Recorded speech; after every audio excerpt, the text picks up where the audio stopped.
excited about the start the year and see all your faces. Hopefully we'll see a lot of you guys around State Farm Center and following our program. So really excited about the year and where we're at, and more importantly where we're going. And that's the most important thing for us is the vision of where we're going to get to. You guys fire away. Like when you try to look at what you wanted to see from this program, the biggest area of growth you wanted to see since you kind of came in to where you're at now, what's kind of the emphasis that you've had this offseason in trying to get them to grow to where you wanted to get to? Yeah, with a brand new team, you know, we had 5 from last year's team, and then everyone else is new, and we have transfers in there. Really, the biggest thing for us is instilling our culture and our expectations and our standards of every single day, what it takes to be elite and to have winning ways. So, you know, that from team chemistry to getting those relationships and learning each other, but more importantly, just the culture aspect of the expectation of daily, of the work and the intensity and the attention to detail. You know, you can be good, you can be great, and then you can be elite. And in order to be elite, it's really, really hard. And that's every single day, your habits. So that's really just trying to instill that culture and develop habits. Do you feel like you are in that process, and maybe what was the process just getting to this point? I think we're getting there. Obviously, we're never there. Even, you know, last year with the veteran team that won 26 games, at this time of the year, I didn't feel like we were there, right? But I know we are getting better. We are way further than, you know, you look back to that last day. But it's, again, the consistency of that. You know, we'll have a few good days, and then you have to have and that's really, really hard. Like I said, it's not easy, but that's the expectation. That's the standard. So just the consistency level of it through, you know, now that we're into our 20-hour weeks, even a 2-hour practice as opposed to just an hour, and the mental and physical focus and discipline to get them to that level. What's it mean to have 2 of your former Dayton players here to help you kind of have a player voice in what you do? I think it's huge, right? They understand. They know again standards. They know what it takes to win. They know what I'm about. They know, you know, my good and my bad days, and they can try to help our players. And hey, no, this is what coach means. This is how we do things. This is, you know, the culture that we want. So when you take over a program and you're trying to establish an entirely new culture, I think it's always key to have some players. So it's not just coaches always saying this how we do stuff. You have 2 players that have been there, done it, and have won and know what it takes. So I think that's been super, super beneficial and helped us in a transition a little bit smoother. How much clarity do you have on roles for your players right now on the court, positionally, and just how you're going to operate your scheme? Yeah, I think it's every day gets clearer. You know, it's getting clearer and clearer, and I think you're starting to get into, you know, we're a couple weeks out and we have a scrimmage, so it's going to get real clear real quick. And I just told our staff yesterday, this is when stuff starts to get real a little bit. You know, roles are starting to be determined. So in my mind, I have that in terms of a lot of the players, but then a lot of it's just, you know, some of the younger guys. How are they gonna develop? How quickly are they gonna catch on? But I think, you know, the 5, 6, 7, 8, like I feel, you know, I'm comfortable with who's going to play a majority and who we're going to need to play a lot of minutes this year. What's Camille's status right now? Is she back full go? Yes, she's actually full go as of recently. So she's working her way back, and you know, every day it's just going to be a process with her. What's your philosophy like as far as, like, you know, your system versus the type of players you have? So do you adjust, or do you play to the style of players that you have? Great question, and I think we're pretty fortunate that we have players that can fit how we want to play. Now the depth part is going to be obviously an issue. That's the number one thing I see is we got to obviously add depth, but our players they're completely able to play at the pace that we want to play at. Now, defensively, they're fully capable. It's, again, getting the mindset of the consistency of defense matters. And if you're not going to defend, you're not going to be on the floor for our team. It's non-negotiable. So I think that, you know, we have some players that fit us, and now it's obviously the recruiting piece is critical in this class and then, you know, the next 2 classes, really. Still too early to tell, or do you know who basically the shot makers are going to be for you? Who's been stepping up in practice? I mean, you can see that. You can see who is going to have to, get up a lot of shots and score a lot of baskets. I mean, in my system, in my programs, we've always had very balanced scoring. So our best teams, I mean, we never have had a 20-plus point score in my 6 years of being a head coach. It's always been very balanced, and that's just our offensive approach. So we're going to need, 5, 6, 7 guys to all, step up and contribute in scoring, and then more importantly, rebounding. NIL, there's so much difference. What does a new facility like this mean for your program, whether it's day-to-day or recruiting, all of it?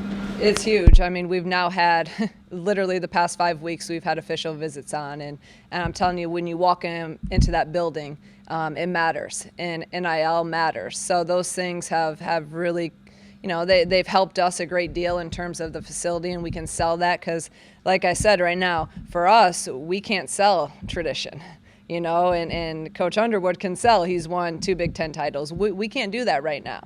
So we have to, we're going to sell in our relationships and our vision and hopefully the products we've put on the floor, albeit not at this institution, but the success we've had in our style. But then you walk them into Ubben and you have those resources and the facilities. I mean, we have a kid on campus right now and being recruited by all Big Ten schools, and she's blown away, and her family's blown away by that facility. So it's a game changer, and it's helped us tremendously so far. With the roster turnover you've had, how much does that maybe force, I guess, some of the transfers have to make an impact, I guess, more quickly because you don't necessarily have the luxury of a lot staying around? Yeah, if you look at our team, I mean, we have 1 senior, and then we have really 1, junior, senior, whatever you want to, with COVID. So we're young. We're freshmen and a lot of sophomores in terms of eligibility standards. So our transfers are going to have to play a big role. A lot of our young kids are going to be some of our main guys playing a ton of minutes. So with that is going to be some learning curve and some bumps in the road, but they're talented and they're able to do it. Just some of them are going to have to learn. But yeah, the transfers, it's key. They're going to have to come in and play. And we'll continue to look at transfers as we recruit, this year and in years to come.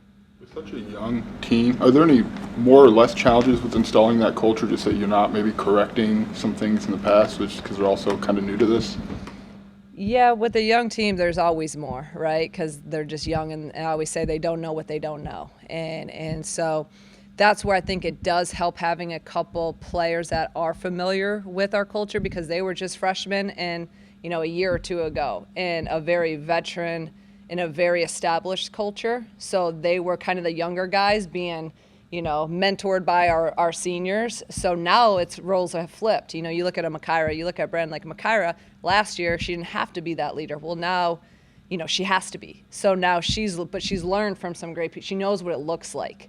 And so now she's really stepping into that leadership role. So I just think with youth, it's always tough, and that's more on us as coaches and myself as a leader to, be creative and trying to find ways to teach them and educate them and help them develop as leaders. How beneficial was it to have most of the players on campus throughout most of the summer and sort of this transition period that you've been talking about? I mean, that's huge. You have to have that. The more time, the better. Obviously, we've been in 8-hour weeks, and I'm like, we need like 80 hours a day in order to get everything that I want to get in. So we're still not where we want to be in terms of what my normal teams would have in at this point, but it is what it is. I'm never going to sacrifice, being good at something as just opposed to putting a ton of stuff in. So, but the summer was huge, and we made a ton of strides. More importantly, just in our chemistry and our togetherness as a team, with everyone being new. Camille, when obviously you got here, she probably had choices of whether she wanted to come back. What were your conversations with her? What did it mean to get her to buy in? Yeah, I mean, I think number one, she's a Illinois kid, right? And she chose Illinois. Like my first conversation with her, she said she chose Illinois because she loved the school and she wanted to do something in her home state and be part of the change. So really, she was completely bought into this school and this program. And it's pretty cool to see that. So, hopefully as she gets healthy, she can just continue to make progress and make strides. And that's why it's so great that she's now cleared and able to go and start that process of just getting better every single day. Anything where when you were at Dayton, when you made the transition to Illinois, go, okay, that worked there, but that's not going to work here, and I have to be different along with our players? That's a really good question that no one's asked me yet. And, I can't think of anything, no. I think at the end of the day, like how we go about doing stuff and how we recruit and the time we pour into building relationships and recruiting, our style, that transcends, that transfers to wherever you're at. And now I just look at it as a benefit, right? Like at Dayton, we would do all that and they'd be like, Coach, I love you, but my dream's to play in the Big Ten, or my dream's to. So now we kind of have the best of both worlds. We can still do our thing and how we cultivate relationships, but now we have, and you have the facilities, you have the conference. So nothing glaring that had to be changed, no. And I may feel differently when, we talk next year, but so far, no. Describe your style of play that you like. Is it up tempo? Is it ball pressure? What kind of system? Yeah, to simplify it, it's very simple. We defend at first. We've been a top 15 team the past 6 years in the nation in defense field goal percentage and defensive rebounding. So we're going to defend, we're going to rebound, and then we're going to run and play fast. And in our Phoenix transition, we're trying to score in 6 seconds or less and really play fast and free in our offense. But I tell our team every day, I have to remind them, you can't play fast if you don't get stops. It's hard to play fast out of dead balls. So, but we're not a pressure team. We're gonna get, our stops come from, and how we've been a top 15 team comes from just contesting and making every shot contested and tough and keeping people out of the paint. So very containment based team defense. When I talked to you the other day, we were talking about attention to detail and how you weren't going to move on to the next skill until they mastered this.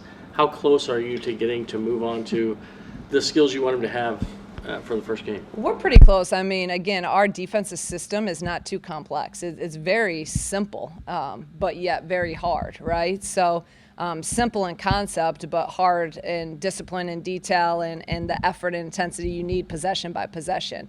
But then, I'm a man-to-man team, but we always had to put in a zone, and so I haven't gotten to that yet, but I put all this zone in, and last year we put all this stuff in, and then I don't want to play it. So I don't know why I even put it in, but, we may have to have it this year as we didn't have to have it last year because we're not as deep as my teams have been. So we may have to have something because we can't get in foul trouble at all.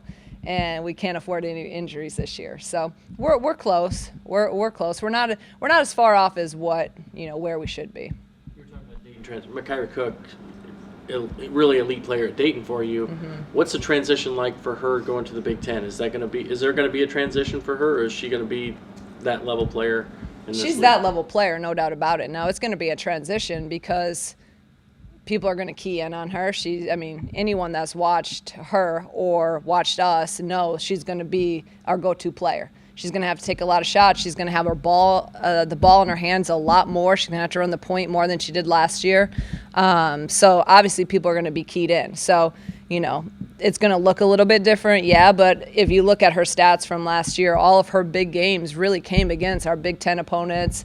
The NCAA tournament, she all her big games were in some big moments. So no doubt about it, she is a Big Ten player. She could have played anywhere in the country, or not anywhere in the country, but she had Big Ten, Power 5, offers coming out of high school, and when she was in the portal, she had, those options. So she's a great player, but yeah, it'll look different, and it'll take her some time just to get adjusted, I'm sure.